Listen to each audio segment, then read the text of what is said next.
Hello everyone, welcome back to another video of what I it in a day series. আজকে সকালে ব্রেকফাস্টে খেয়েছি মালপোয়া, যেটা আমি আগের দিন রাতে বানিয়ে রেখেছিলাম। আর এই মালপোয়াটার মধ্যে কিন্তু আমি একটুও চিনি ইউজ করিনি, পুরোটাই ইউজ করেছি আখের গুড় আর বাতাসা। আর যা যা দেয় সব কিছুই দিয়েছি ইনগ্রেডিয়েন্টস। একে তো ডিপ ফ্রাইড, তার মধ্যে অনেকগুলোই খেয়ে ফেলেছি, আবার মিষ্টি, তাই আর বিশেষ কিছু খেতেই পারিনি।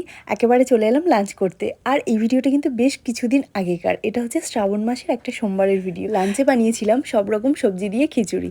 আর সব রকম সবজি দিয়ে খিচুড়ি খেতে আমার দারুণ লাগে, বিশেষ করে ফুলকপি। তোমরা কারা কারা পছন্দ করো অবশ্যই জানিও।